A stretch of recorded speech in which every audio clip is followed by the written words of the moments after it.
হরে কৃষ্ণ। আশা করি সবাই ভালো আছেন। সুন্দর দিন আজ, যদি আষাঢ় মাসে এই এই কোনো বৃষ্টি নেই, তো এই যে প্রকৃতি, আমরা অনেক সময় কী করি না, প্রকৃতির বিরুদ্ধে হস্তক্ষেপ করার চেষ্টা করি। পৃথিবীর একজন কর্তৃত্ব আছে, তার নিয়মে পৃথিবী চলে, কিন্তু আমরা কি করি, তার মধ্যে কিছু সংস্কার করার চেষ্টা করি।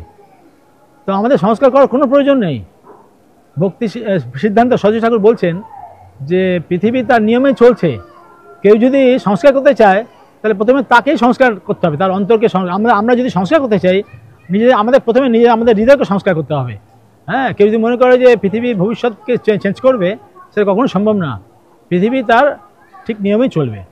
তো কেন ভালো হচ্ছে যে আজকে ঈশ্বরচন্দ্র বিদ্যাসাগর তিনি এই বিধবা বিবাহ আইন প্রণয়ন করেছেন আজকে 26শে জুলাই। তো এই যে পাশে বিল্ডিং, আমি বলেছিলাম যে মায়াপুর চন্দ্রোদয় মন্দিরে এই যে লোটাস বিল্ডিংয়ে শিল প্রভুপাদের বোন থাকতেন, ভবতারিণী দেবী। তিনি বিধবা ছিলেন, কিন্তু সুন্দরভাবে তিনি ভজন সাধন করে গেছেন। হ্যাঁ, প্রভুপাদের সাথে কোনো অসুবিধা হয়নি। কিন্তু সমাজ সংস্কারক অনেকে মনে করেন যে এই বিধবা বিবাহ প্রচলন করা প্রয়োজন।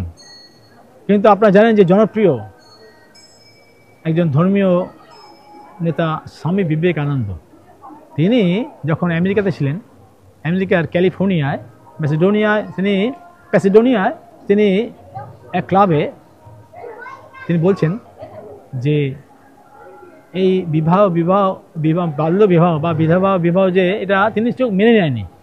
তিনি বলছেন উচ্চবর্ণের মধ্যে এগুলো দেখা যায় বিধবা বিবাহ প্রচলন, কিন্তু নিম্নবর্ণে না।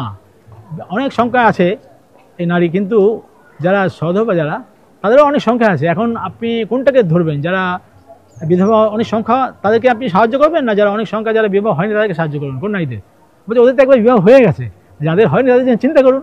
এরকম অনেক যুক্তি দিয়েছে স্বামী বিবেকানন্দ। তার উদ্বোধনী যে পত্রিকা আছে রামকৃষ্ণ মিশন থেকে বেরোয়, তখন সেখানেও এই বিধবা বিবাহের বিরুদ্ধে সুন্দর একটা নাটিকা রচনা করেছেন।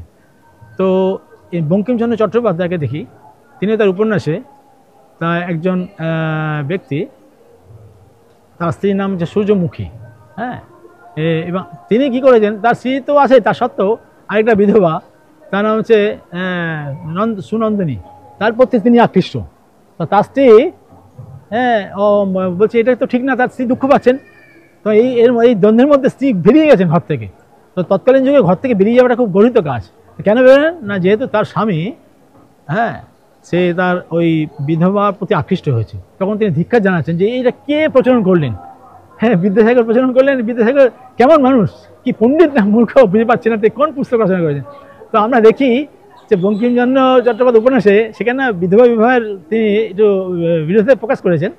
তো যারা উপন্যাস পড়েছেন তারা জানেন তারা কীভাবে কী প্রসঙ্গে তিনি লিখেছেন। এবং আপনাদের স্বামী বিবেকানন্দ তিনিও বিধবা বিবাহের ঘোর আপত্তি করেছেন।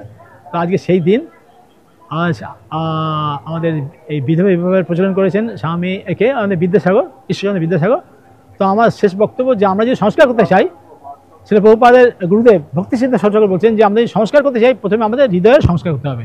হরিনাম যদি আমাদের কর্ণকুহরে প্রবেশ করে, তাহলে কী হবে, আমাদের হৃদয়ে যে বিভিন্ন রকম অনর্থ আছে সেগুলো নিবৃত্ত হবে।